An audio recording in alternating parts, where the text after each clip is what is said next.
Hello guys, maths with Sunny में आपका स्वागत है। कल हम लोगों ने पढ़ा था इरेशनल नंबर जितने बेसिक चीज़ थे, ठीक है। अब आज हम लोग स्टार्ट करेंगे डेसिमल क्या होता है वो देखेंगे, ठीक है। आराम से देखेंगे डेसिमल क्या होता है, ठीक है। आराम से इजी से लेके चलेंगे, ठीक है।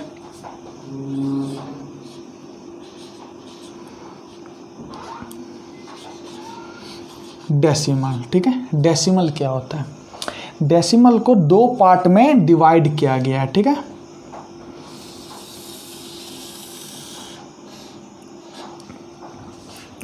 फर्स्ट आपका है टर्मिनेटिंग डेसिमल,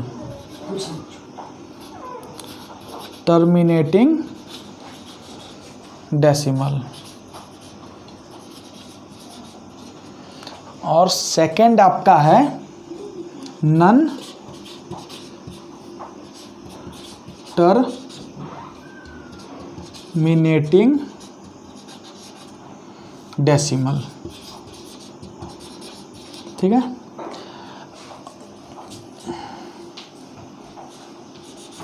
अब हम लोग समझेंगे टर्मिनेटिंग डेसिमल क्या है, नॉन टर्मिनेटिंग डेसिमल क्या है।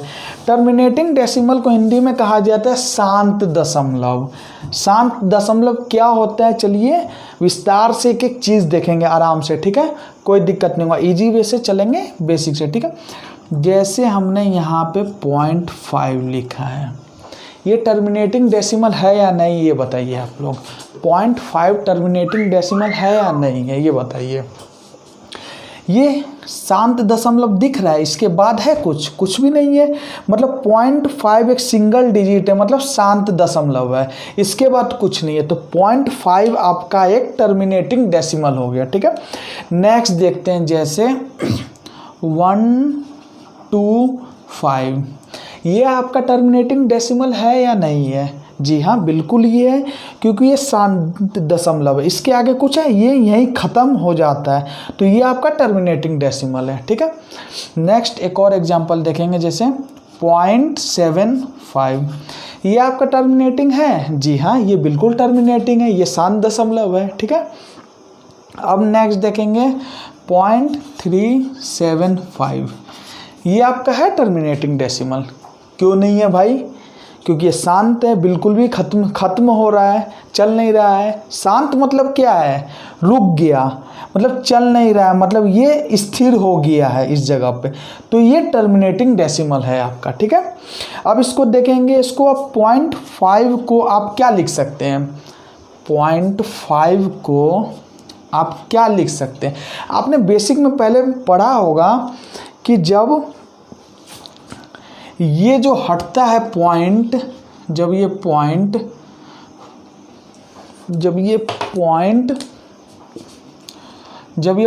हटता है फर्स्ट डिजिट के बाद, तो पढ़ा होगा जब ये पॉइंट हटेगा, ये जब हटेगा तो यहाँ डिवाइड में 10 हो जाएगा। क्यों? फर्स्ट डिजिट के बाद पॉइंट हट रहा है, तब ना 10 से हम लोग डिवाइड कर रहे हैं। ये आप लोग को पता होगा, ठीक है। 10 से डिवाइड कर रहे हैं, ठीक है। अब इसको करेंगे तो 5 1 जा 5 2 जा, तो ये आगे आपका 1/2, ये आपका एक टर्मिनेटिंग डेसिमल है। अब फिर देखते हैं यहाँ पे 0.125। अब देखें यहाँ पे ध्यान से देखिएगा, ये कितने डिजिट के बाद पॉइंट है? फर्स्ट सेकंड थर्ड, मतलब थर्ड प्लेस के बाद पॉइंट है। तो जब ये पॉइंट हटेगा, ये थर्ड प्लेस के बाद है ये, ठीक है। या डिजिट लिख देते हैं, थर्ड डिजिट का। इंग्लिश में गलती होगा तो सॉरी चाहते हैं, उसके लिए मैथ हम लोग पढ़ेंगे, इंग्लिश नहीं पढ़ेंगे, ठीक है। तो यहाँ हटेगा ये, तो 0.125 के बाद ये 30 आ जाएगा। तो इसको आप लोग काटिएगा तो 1 जा, ये 8 जा कटेगा, तो ये आपका 1/8 हो गया, ठीक है। अब यहाँ देखेंगे उसी तरीके से 0.75 है, तो 0.75 को यहाँ से हटाएंगे इसको, तो 2 0 लगेगा। यहाँ से जब ये हटेगा तो 2 0 नीचे आएगा, तो इसको डिवाइड कीजिएगा आप लोग, तो 25 के टेबल में 75 आता है, जी हाँ आता है। 3 टाइम्स में आता है। 25 के टेबल में 100 आता है, हाँ जी आता है। 4 टाइम्स में आता है, तो इसको आप लोग लिख सकते हैं 3/4। ये भी आपका एक टर्मिनेटिंग डेसिमल है। मतलब ये शांत दशमलव को हम लोग p/q के फॉर्म में कन्वर्ट कर रहे हैं, ठीक है। ये आपका जैसे 0.375 है, ठीक है। तो ये जब हटेगा आपका यहाँ से 3 डिजिट के बाद या 3rd प्लेस के बाद, तो यहाँ पे आपका 1000 आ जाएगा, ठीक है। अब ये बताइए कैसे काटेंगे इसको। आपको टेबल याद होना चाहिए ये सब जैसे करने के लिए, ठीक है। तो 25 के टेबल में देखते हैं कितने बार में कटता है 375। तो 25 1 जा 25, ठीक है। बच कितना आ गया 37 माइनस करेंगे 25, तो आपका 7 में से 5 गया 2, 3 में से 2 गया 1, ये बच गया आपका 12, और यहाँ पे 5 था तो 125। तो कितने टाइम में 125 अगर 25 5 जा करेंगे तो 125 आएगा। तो 25 को 15 से डिवाइड करेंगे तो 375 को अगर 25 से डिवाइड करेंगे तो आपका 15 आएगा। अब ये तो ईजी है। 25 8 जा ये होता है, 25 8 जा नहीं होता है, ये आपका होता है 25 4 जा 40 जा होता है। 25 40 जा कटेगा आपका ये 1000, तो ये 40 जा होता है। इसको आप लोग लिख सकते हैं 15/40। ये भी इसको भी काट देते हैं, 5 3 जा 5 8 जा, तो इसको आप p/q के फॉर्म में 3/8 लिख सकते हैं, ठीक है। तो ये हो गया आपका शांत दशमलव। फिर से समझेंगे टर्मिनेटिंग डेसिमल होता क्या। टर्मिनेटिंग डेसिमल क्या होता है? टर्मिनेटिंग डेसिमल क्या है? टर्मिनेटिंग डेसिमल शांत दशमलव है। मतलब कि ये देखिए आप, ये 0.5 आपका एक शांत दशमलव है, जी हाँ शांत दशमलव है। ये 0.125 भी आपका एक शांत दशमलव है, जी हाँ शांत दशमलव है। ये आपका 0.75 भी एक शांत दशमलव है, जी हाँ है। ये भी आपका एक टर्मिनेटिंग डेसिमल है, जी हाँ। मतलब जो शांत है, मतलब टर्मिनेटिंग जो खत्म हो गया उसी को टर्मिनेटिंग डेसिमल कहेंगे। फिर हम लोगों ने इस टर्मिनेटिंग डेसिमल को, शांत दशमलव को हम लोगों ने p/q के फॉर्म में कन्वर्ट किया, ठीक है। अब आते हैं नॉन टर्मिनेटिंग डेसिमल। तो नॉन टर्मिनेटिंग डेसिमल को 2 पार्ट में डिवाइड किया गया इसको, ठीक है। नॉन टर्मिनेटिंग डेसिमल को, अरे क्या हो गया, नॉन टर्मिनेटिंग डेसिमल को आपको 2 पार्ट में डिवाइड किया गया है, ठीक है। फर्स्ट आपका होता है रिपीटिंग डेसिमल। फर्स्ट आपका क्या है? Repeating decimal. सेकेंड आपका होता है नॉन रिपीटिंग डेसिमल। अब हम लोग देखेंगे non terminating decimal. Terminating decimal क्या हुआ? शांत दशमलव। तो नॉन टर्मिनेटिंग डेसिमल आप लोगों को पता होगा, जब ये शांत दशमलव है भाई तो ये अशांत दशमलव होगा, क्यों नहीं होगा? तो ये आपका अशांत दशमलव है। तो अशांत दशमलव को भी 2 पार्ट में भागा गया, एक तो रिपीटिंग पार्ट में, एक नॉन रिपीटिंग पार्ट में। तो हम लोग देखेंगे अभी रिपीटिंग पार्ट होता क्या है, ठीक है। तो जैसे देखिए 0.7777 ये आपका क्या रिपीट हो रहा है। मतलब एक नंबर है जो अपने आप में रिपीट हो रहा है। मतलब रिपीटिंग डेसिमल उसको कहते हैं जो नंबर, सेम नंबर अपने आप में रिपीट हो रहा है, तो उसी को कहेंगे रिपीटिंग डेसिमल।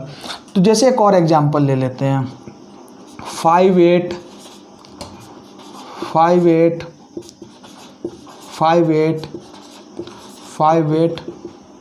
ये है या नहीं है रिपीटिंग डेसिमल, ये बताइए। जी हाँ ये रिपीटिंग डेसिमल है। क्यों?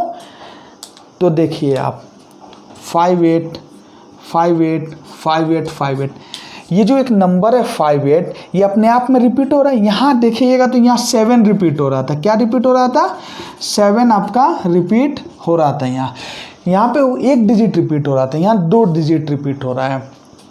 ठीक है, तो यहाँ 58 रिपीट हो रहा है, तो ये भी आपका एक रिपीटिंग डेसिमल है। नेक्स्ट एक और एग्जाम्पल लेते हैं, जैसे कि एक और एग्जाम्पल ले लिए, जैसे 875 ठीक है। नो, ये आपका रिपीटिंग डेसिमल है या नहीं है ये बताइए। जी हाँ, ये रिपीटिंग डेसिमल है। रिपीटिंग डेसिमल का क्या मीनिंग होता है फिर से समझिएगा। कोई भी नंबर, जैसे कोई भी एक नंबर अपने आप में रिपीट हो रहा है, जैसे यहाँ देखिए 7 भी तो अपने आप में रिपीट हो रहा है ना, 58 भी अपने आप में रिपीट हो रहा है, ये 875 भी अपने आप में रिपीट हो रहा है, नहीं हो रहा है रिपीट? देखिएगा ध्यान से, ये जो आपका 875 है, ये 875 है, जो ये 875 ये अपने आप में रिपीट हो रहा है, तो ये भी आपका एक रिपीटिंग डेसिमल हो जाएगा। एक और एग्जांपल के साथ, एग्जांपल हम लोग इतनी ज़्यादा लेके चलेंगे तो आप लोगों का क्या होगा कि बेसिक सब क्लियर हो जाएगा। एक जितने ज़्यादा हम लोग एग्जांपल के साथ चलेंगे उतना आप लोगों को आसान होगा पढ़ने में, हर एक चीज़ को बारीकी से समझा जाएगा। ठीक, जैसे हम लोग ने टर्मिनेटिंग डेसिमल को बारीकी से समझा गया, अब रिपीटिंग डेसिमल को भी हम लोग बारीकी से समझेंगे। ठीक है, जैसे ले लेते हैं 1250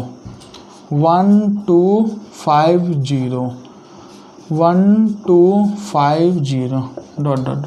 ठीक है, ये बताइए ये आपका रिपीटिंग डेसिमल है या नहीं है? तो बोलेगा सर ये भी रिपीटिंग डेसिमल है। तो हम पूछेंगे क्यों है भाई ये रिपीटिंग डेसिमल? तो सर देखें यहाँ पे ये जो 1250 है ये अपने आप में रिपीट हो रहा है सर।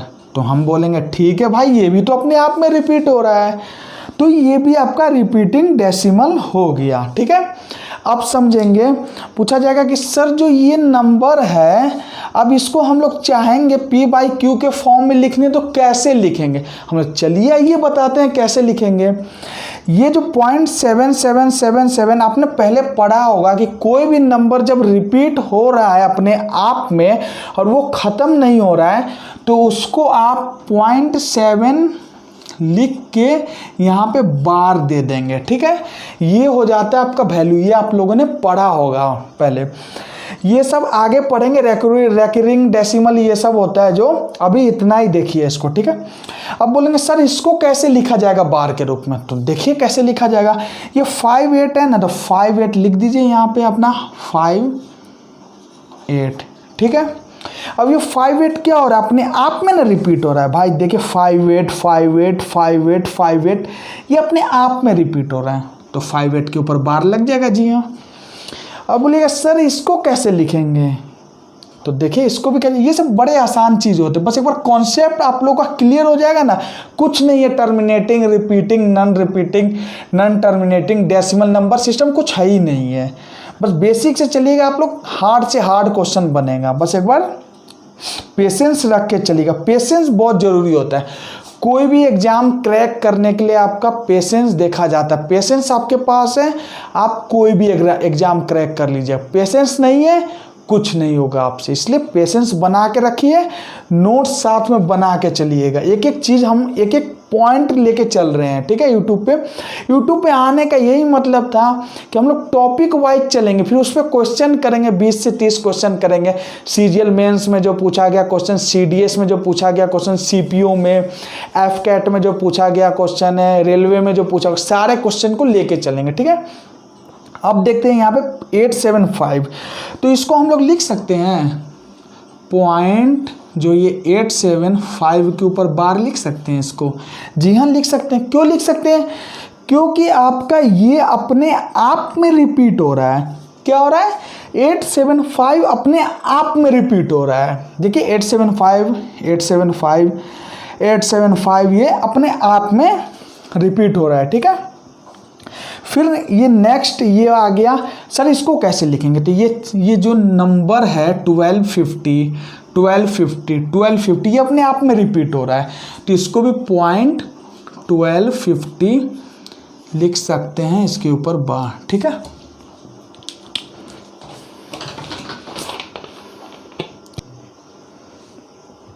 ठीक है।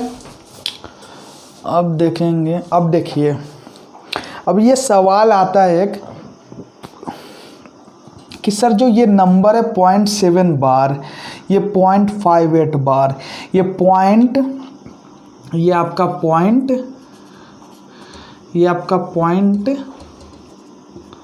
ये आपका जो 0.875, ये 0.1250, सर इसको आप P/Q के फॉर्म में लिख सकते हैं या नहीं लिख सकते हैं?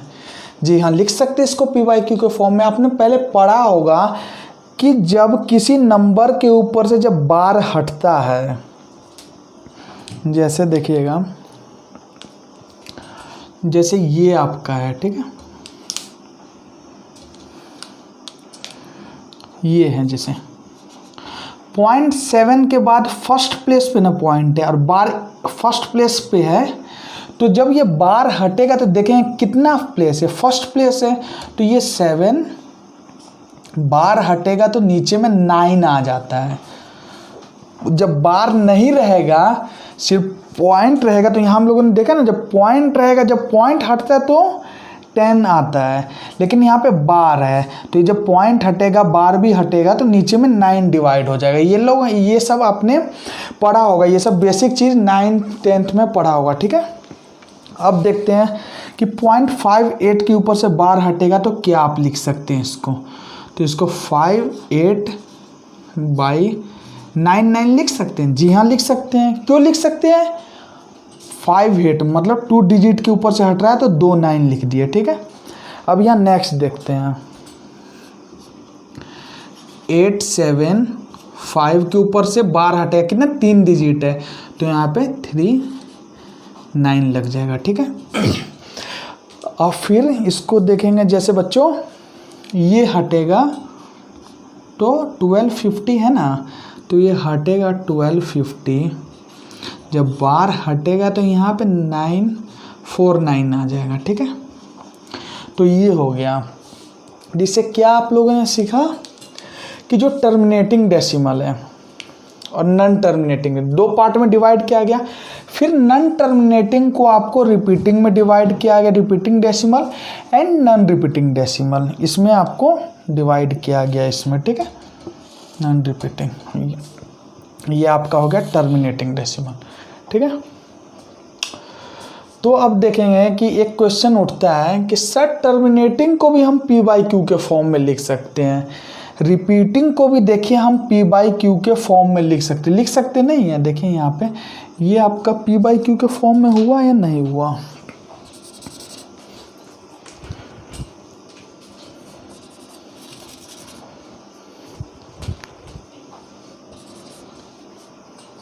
ये आपका P/Q के फॉर्म में है? जी हाँ है, P/Q के फॉर्म में है। ये भी आपका एक P/Q के फॉर्म में है, ये भी आपका एक P/Q के फॉर्म में है, ये भी आपका एक P/Q के फॉर्म में। ये सारे के सारे टर्मिनेटिंग डेसिमल जितने भी होते हैं आप उनको P/Q के फॉर्म में लिख सकते हैं। इसमें देखिए जो रिपीटिंग डेसिमल होते हैं ना, इसको भी आप P/Q के फॉर्म में लिख सकते हैं। तो हमने पिछले क्लास में एक चीज़ पढ़ा था, रेशनल नंबर। अब आप लोगों को याद करना होगा कि रेशनल नंबर होता क्या है। तो रेशनल नंबर क्या होता है? Number which is written in the form of P/Q where P and Q are integer and Q not equal to 0। मतलब क्या कहा गया है कि हम लोग रेशनल नंबर वो होता है जो P/Q के फॉर्म में लिखा जाता है, और जो P होता है वो भी आपका इंटीजर है, Q है वो भी आपका इंटीजर है। पर एक कंडीशन है, Q आपका कभी भी 0 नहीं हो सकता है। Q 0 हो जाएगा तो रेशनल नंबर होगा ही नहीं, इसलिए Q नॉट इक्वल टू 0 हम लोगों ने पढ़ा था रेशनल नंबर पिछले क्लास में। तो ये देखिए, फिर एक सवाल उठता है कि सर ये तो रेशनल नंबर है। जी हाँ, ये रेशनल नंबर है, ये जितने के जितने आपके हैं, ये आपका जितना भी है, ये सब आपका रेशनल नंबर है। ये सारे आपके रेशनल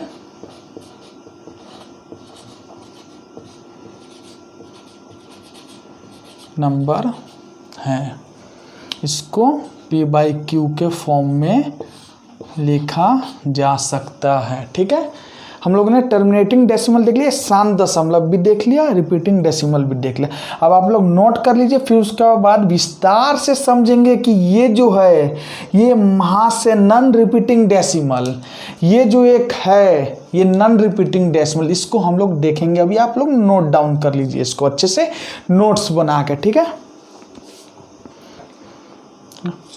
चलिए आइए बच्चों, अब देखते हैं। हम लोग ने डेसिमल में टर्मिनेटिंग डेसिमल देखा था, नॉन टर्मिनेटिंग, फिर नॉन टर्मिनेटिंग को दो पार्ट में डिवाइड किया गया था, रिपीटिंग और नॉन रिपीटिंग डेसिमल।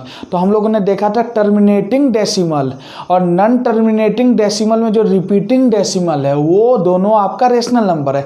बच गया था नॉन रिपीटिंग डेसिमल, तो वो हम लोग देखते हैं अच्छे से, एक एक चीज़ कवर करके चलेंगे। ठीक है, विस्तार से चलेंगे आराम से, कोई जल्दी नहीं है, कहीं नहीं जाना है किसी को, हमको भी यहीं रहना है। और हाँ, एक बात एक और, आप लोग घर में ही रहें, सेफ रहे। अभी कोरोना वायरस का बहुत कहर ढाया हुआ है, इसलिए सब लोग घर में रहे, सेफ रहे और बाहर नहीं निकले। बाहर निकलना मतलब भाई मौत है, बाहर जाओगे तो मौत है। बाहर दिख रहा है मौत तो क्यों जाना है, घर में सब कुछ है। घर में आपको ऑनलाइन वीडियो मिल रहा है, यूट्यूब पे सब कुछ मिल रहा है, तो पढ़ाई कीजिए ना अपना आराम से। अभी मौका है पढ़ने का, अभी नहीं पढ़ लिए तो कभी कुछ नहीं होगा भाई, अभी पढ़ना पड़ेगा आप लोग को। ठीक है, लॉकडाउन का फ़ायदा उठाइए, ये नहीं कि दिन भर घर में सो रहे हैं, आराम से मोबाइल देख रहे हैं, सोशल मीडिया पे लगे हुए हैं। पढ़ाई नहीं कीजिएगा तो बाबू कुछ नहीं होगा ज़िंदगी में, ज़िंदगी ऐसी चला जाएगा। ठीक है ना, इसलिए पढ़ाई कीजिए। ज़्यादा लेक्चर तो देना नहीं है अभी। चलिए चलते हैं आगे। ठीक है, आराम से पढ़ाई कीजिए। हम लोग देखेंगे क्या, नॉन टर्मिनेटिंग देखेंगे। ठीक है, नॉन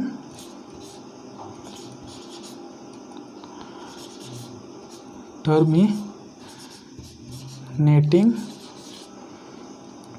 डेसिमल।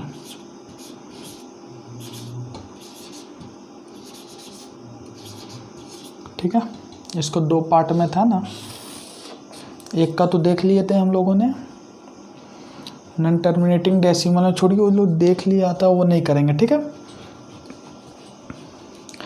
नॉन टर्मिनेटिंग में अब हम लोग देखेंगे सिर्फ क्या बच गया था, नॉन रिपीटिंग, अबे एक मिनट, नॉन टर्मिनेटिंग में देखेंगे हम लोग non repeating decimal. Non repeating decimal क्या होता है। ठीक है, अब देखिए नॉन टर्मिनेटिंग है क्या भाई। नॉन टर्मिनेटिंग मतलब होता है अशांत दशमलव। भाई कभी शांत नहीं हो सकता, इसको चैन नहीं है, अशांति रहेगा। ये अशांत है, अशांत रहेगा। तो अशांत कैसे होगा, तो एग्जाम्पल लेके देखते हैं। ठीक है, जैसे ले लिए 0.135721351269887। भाई ये ख़त्म ही नाम क्या बोलते हैं, ख़त्म होने का ही नाम नहीं ले रहा है भाई। ये बोल रहा ख़त्म ही नहीं होगा भाई, मत तो ख़त्म। पढ़ते हैं आसान दशमलव, ये आपका हो गया आसान दशमलव। ठीक है, जैसे आप लोगों ने पढ़ा होगा √2। ठीक है, तो √2 को 1.41 लिखा जाता है। ठीक है, इसके आगे ये चलता जाएगा, ये भी भाई ख़त्म, √2 ख़त्म होने का नाम नहीं लेता है। अब देखिए √3, ये भी भाई ख़त्म होने का नाम नहीं लेता है। ये भी बोलते हैं जब √2 ख़त्म नहीं होगा तो मैं क्यों ख़त्म हूँ, मैं भी नहीं होऊंगा ख़त्म, मत तो भाई। चल हो गया। अब आगे भाई पाई भी बोलता है कि जब √2 ख़त्म नहीं हो रहा, √3 नहीं हो रहा, तो फिर मैं भी क्यों ख़त्म हूँ। तो पाई भी बोलता है कि 3.14। ये भी बोलता है भाई मैं भी नाम नहीं लूँगा ख़त्म होने का। ठीक है, तो मत तो भाई। अब देखेंगे क्या आप इसमें देख रहे हैं, नॉन रिपीटिंग डेसिमल में देख रहे हैं कि ये ख़त्म होने का नाम ही नहीं ले रहा है, मतलब अशांत दशमलव है। चलता जा रहा है, मतलब 3 5 7, मतलब कोई भी पैटर्न फॉलो नहीं कर रहा है ये, मतलब चलता जा रहा है 3 5 7 8 3 5 7 8 2 1 3 4 2 3 5 1 2 6 9 8 7 चलता जा रहा है, ये ख़त्म होने का नाम नहीं ले रहा। ये भी भाई ख़त्म होने का नाम नहीं ले रहा है, ये भी नहीं ले रहा है नाम, ये भी नहीं ले रहा है। तो नॉन रिपीटिंग डेसिमल वो होता है कि रिपीटिंग मतलब क्या हो रहा है, सारे नंबर चल रहा है, मतलब रिपीटिंग मतलब क्या होता है कि एक नंबर रिपीट हो रहा है। और नॉन रिपीटिंग मतलब क्या होता है कि नंबर अपने आप में रिपीट नहीं हो रहा है। मतलब रिपीटिंग में हम लोगों ने पढ़ा था, जैसे कोई नंबर 7 है तो 7 7 7 7 रिपीट होते जा रहा है। पर नॉन रिपीटिंग है तो नॉन मतलब नहीं, तो ये जैसे 1 है तो एक रिपीट होना चाहिए था ना, अगर रिपीटिंग होता तो नहीं है रिपीटिंग, नॉन रिपीटिंग है। तो 1 3 5 7 8 2 1 3 4 2 ये रिपीट हो रहा है, तो ये भी आपका हो गया। अब एक इम्पोर्टेंट बात आता है, ये जो होता है नॉन रिपीटिंग डेसिमल, ये आप कभी भी इसको p/q के फॉर्म में नहीं लिख सकते हैं। ये माना गया है कि ये जो नॉन रिपीटिंग डेसिमल होता है इसको p/q के फॉर्म में नहीं लिखा जाता है। जैसे √2 हो गया, इसको भी p/q के फॉर्म में आप नहीं लिख सकते हैं। √3 हो गया, इसको भी आप p/q के फॉर्म में नहीं लिख सकते हैं। और पाई हो गया महाराज, इसको भी नहीं लिख सकते हैं √p/q के फॉर्म में, ठीक है। अब एक सवाल खड़ा होता है इस पे, अब स्टूडेंट लोग पूछेंगे सर ये नॉन रिपीटिंग है, इसको p/q के फॉर्म में नहीं लिखा जाता है। तो पिछले क्लास में आपने कहा था कि एक इरेशनल नंबर नाम का भी कोई है, इरेशनल नंबर है कोई।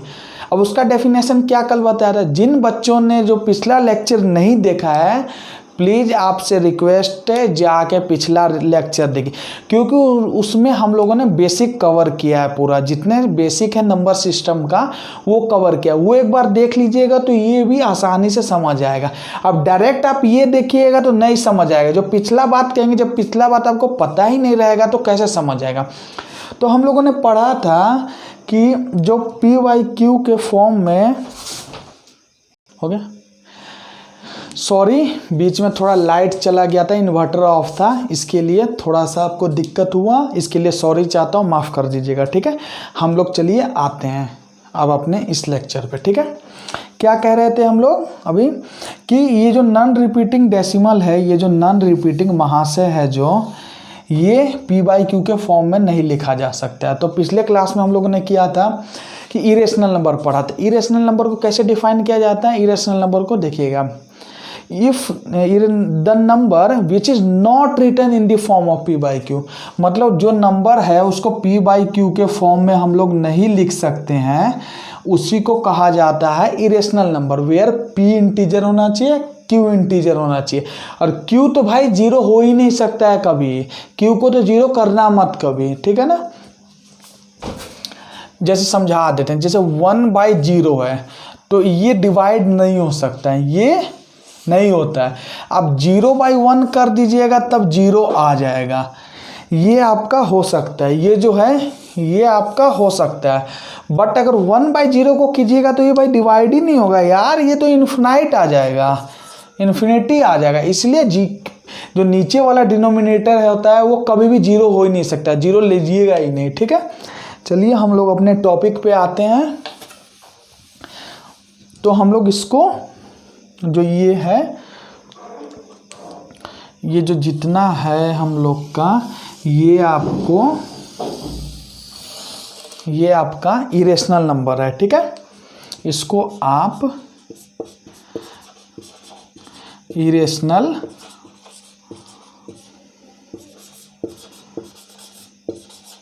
नंबर लिख सकते हैं, क्योंकि ये p/q के फॉर्म में नहीं है, ठीक है। अब आपसे क्वेश्चन एग्जाम में डायरेक्ट कहीं पूछ देगा कि बताओ कि नॉन रिपीटिंग डेसिमल क्या है, रेशनल नंबर है, इरेशनल नंबर है। जब आपको पता होगा कि नॉन रिपीटिंग डेसिमल एक इरेशनल नंबर है तो ये बात अगर आपको पता होगा तो एग्जाम में आप डायरेक्ट 1 सेकेंड में आपका आंसर बन गया, तुरंत आप लोग आंसर सॉल्व कर दीजिएगा। इसीलिए फिर से कह रहा हूं मैं भाई, नोट्स बना के चलो, एक एक पॉइंट समझा रहा हूं, एक एक टॉपिक ले रहा हूं, उसको विस्तार से समझा रहा हूं, अच्छे से एक एक चीज लेके चल रहा हूं। तो आपका भी फर्ज बनता है ना कि कॉपी लेके नोट्स बनाए, क्योंकि भाई जॉब लगेगा तो जॉब आपका लगेगा, मेरा जॉब नहीं लगेगा भाई, जॉब आपका लगेगा ना। इसलिए सब हर कोई चाहता है सरकारी नौकरी लेना, लेकिन मेहनत करोगे तभी भाई मिलेगा। बिना मेहनत के बाबू कुछ नहीं मिलता दुनिया में, मेहनत करो तभी होगा कुछ। ठीक है, चलो नोट कर लो इसको। देखिए चलिए, ये कुछ आपके सामने लिखा गया है पॉइंट, ठीक है, इसको नोट डाउन कर लीजिएगा। ठीक है, ये बहुत इंपॉर्टेंट पॉइंट है, डायरेक्ट एग्जाम में इससे क्वेश्चन पूछा जाता है। अगर ये दिमाग में रहा तो आप सेकेंडों में आंसर देके अपना टाइम बचा सकते हैं। ठीक है, तो देखते हैं पहला क्या कह रहा है। पहला आपका बोल रहा है all prime number except two are odd. ठीक है, क्या कह रहा है, जितने प्राइम नंबर हैं, जो प्राइम नंबर जितने स्टार्ट होते हैं, जैसे 1 से स्टार्ट होते हैं, 3, 5, 7 हो गया आपका, 11 प्राइम नंबर हो गया, 13 हो गया, 17 हो गया, 23 आपका प्राइम नंबर हो गया, फिर आपका 30, फिर आपका प्राइम 23 आपका प्राइम नंबर हो गया। उसके बाद बहुत सारे प्राइम नंबर है। तो क्या कह रहा है कि जैसे ऑल प्राइम नंबर मतलब जितने आपके प्राइम नंबर हैं एक्सेप्ट 2 आर ऑड, मतलब क्या कह रहा है, ध्यान से समझिए इसको, इसी में तो गहराई छुपा हुआ है। जितने प्राइम नंबर मतलब 2 एक ऐसा प्राइम नंबर है जो इवन नंबर है। 2 क्या है, पिछले क्लास में हम लोग ने पढ़ा था कि 2 एक इवन नंबर है, 2 एक इवन नंबर है। ठीक है, तो क्या कह रहा है इसमें आपको कि all prime number except 2 are odd, मतलब 2 को छोड़ के जितने भी सारे, मतलब कितने भी, जितने भी प्राइम नंबर है, मतलब कुछ कह नहीं सकते उसके बारे में, सारे के सारे ऑड होंगे। डायरेक्ट है, कोई भी पूछे कि 2 को छोड़ के सारे प्राइम नंबर क्या है, तो तुम लोग बोलोगे ऑड है, ऑड, सारे ऑड है, ऑड। ठीक है, अब नेक्स्ट पॉइंट पे आते हैं। ये हो गया 0 is neither negative nor positive. 0 ना ही नेगेटिव है ना ही पॉजिटिव है, 0 ना ही नेगेटिव है ना ही पॉजिटिव है। 0 क्या है, 0 नॉन नेगेटिव है। 0 क्या है, 0 नॉन नेगेटिव है। पिछले क्लास में बताया गया, पिछले क्लास में बहुत कुछ डिस्कशन हुआ, जो नए बच्चे हो पिछले क्लास जाके देखे तभी जाके क्लियर होगा। ठीक है, 0 ना ही नेगेटिव है ना ही पॉजिटिव है। तो भाई 0 है क्या आखिर, 0 है नॉन नेगेटिव, 0 को गिना जाता है नॉन नेगेटिव में। ठीक है, अब नेक्स्ट हम लोग देखेंगे ये क्या लिखा हुआ है। ये देखिए 3, 5, 7, 3 आपको दिख रहा है भाई, ये तो प्राइम नंबर है, तो बोलिएगा 5 भी तो एक प्राइम नंबर है, 7 भी एक प्राइम नंबर है, तो ये तीनों प्राइम नंबर है। तो क्या लिखा गया इसमें, कंसेक्यूटिव ऑड प्राइम नंबर, मतलब कि कंसेक्यूटिव क्या होता है, मतलब लगातार 3 प्राइम नंबर। पूछा जाएगा कि कंसेक्यूटिव ऑड प्राइम नंबर क्या है, एग्जाम में बात मानिए कि पूछा गया क्वेश्चन है, ये एग्जाम में पूछा हुआ है क्वेश्चन, इसलिए लिए हैं, आपके लिए इंपॉर्टेंट है। पूछ देगा कि कंसेक्यूटिव ऑड प्राइम नंबर क्या है, तो आपको अगर पता रहेगा कि कंसेक्यूटिव ऑड प्राइम नंबर क्या है तो आप डायरेक्ट नहीं बता दीजिएगा 3, 5, 7, ये आपका कंसेक्यूटिव ऑड प्राइम नंबर। फिर से समझिए कंसेक्यूटिव ऑड प्राइम नंबर क्या होता है। ऑड प्राइम, ये सारे के सारे ऑड है और लगातार जा रहा है, मतलब 3 के बाद 5 है, 3 के बीच में तो कोई प्राइम नंबर नहीं है, 4 आता है, 4 एक कंपोजिट नंबर है, 5 और 7 के बीच में क्या है, 6 भी एक कंपोजिट नंबर है, तो लगातार ऑड प्राइम नंबर है, मतलब कंसेक्यूटिव ऑड प्राइम नंबर। तो आपसे पूछा जाएगा कि कंसेक्यूटिव ऑड प्राइम नंबर क्या होता है, तो 3, 5, 7 आपका कंसेक्यूटिव ऑड प्राइम नंबर है। ठीक है, और ये तो भाई अमृत है, अमृत, इसको पी लो, नहीं पियोगे तो कोई और पी लेगा। अमृत है, अमृत मतलब रेलवे में भी भाई पूछा गया, एसएससी में भी पूछा गया, हर एग्जाम में ये जो तीनों महाशय हैं, ये जो तीनों देख लो इसको अच्छे से, ये एग्जाम में पूछा गया है कि बताओ कि 1 से 50 के बीच में कितने प्राइम नंबर है। तो अगर तुम लोग यहाँ देखोगे, अच्छे से नोट डाउन करोगे, अच्छे से लेके चलोगे, अच्छे से याद करोगे, तो एग्जाम में बैठोगे तो डायरेक्ट बताओगे। पूछा गया है कि 1 से 50 में पूछा है कितने प्राइम नंबर हैं, तो बोलोगे हाँ सन्नी सर ने पढ़ाया था कि 1 से 50 तक में 15 प्राइम नंबर है, तो डायरेक्ट तुम लोग 15 प्राइम नंबर आंसर मार दोगे। तो वैसे ही हम लोग देखते हैं कि 51 से 100 तक में भाई कितने प्राइम, निकाल के देख लेना, घर बैठ के एक बार कर लेना प्रैक्टिस, ठीक है। ये सबसे पढ़ाई को मतलब जितना आप पढ़ाई करोगे उतना आपको समझ आएगा, मतलब जितना ये प्रैक्टिस करोगे उतना दिमाग में घुसे, नहीं करोगे प्रैक्टिस कुछ नहीं होगा, आपका लॉस होगा, सीधा सीधा बात है। प्रैक्टिस करोगे तो आपका फायदा होगा, ठीक है। 1 से 50 तक में 15 प्राइम नंबर रहता है, फिर 51 से 100 तक में भाई 10 प्राइम नंबर है, निकाल के देख लेना घर बैठ के। अगर इससे ज़्यादा आ गया ना तो बात कर, तुम फिर मेरे से बात करना, आ ही नहीं सकता इससे ज़्यादा, दुनिया इधर की उधर हो जाए। पर कोई पूछेगा कि 51 से 100 में कितने प्राइम नंबर, 10, तहलका आ जाए, सुनामी आ जाए, तभी भाई ये 10 का 10 ही रहेगा, 10 से 11 होने का तो नाम ही नहीं है, कभी भी नहीं होगा, 10 तो 10। ये 1 से 50 में 15 है तो 15 है, ये 51 से 100 तक में 10 है तो 10 ही प्राइम नंबर है, कुछ भी हो जाए ये इतना का इतना ही रहना है, इसलिए रट लो, याद कर लो, इसको डायरेक्ट क्वेश्चन पूछा जाता है, ठीक है। इसको कर लोगे, अमृत है भाई, पी लो इसको। फिर एक और इम्पोर्टेंट चीज़, ये तो बहुत इम्पोर्टेंट है कि पूछेगा भाई 1 से 100 में कितने प्राइम नंबर है, तो यहाँ पे देखिए हमने करवाया क्या है। अब कोई बोलेगा सर निकाल के दिखाओ, भाई निकाल के क्यों दिखाए, तुमको प्राइम नंबर कितने हैं, एग्जाम में थोड़ी ना पूछेगा कि तुमको निकाल के दिखाओ कि 1 है, 3 है, 5 है, 7 है, 11 है, 13 है, 23 है, ये 17 है, ये निकाल के दिखाओ, ये नहीं पूछेगा भाई एग्जाम में। पूछेगा डायरेक्ट कि 1 से 100 तक कितने प्राइम नंबर हैं। 25 प्राइम नंबर होता है 1 से 50, कुछ भी हो जाए दुनिया इधर उधर, 25 ही प्राइम नंबर होगा, ठीक है।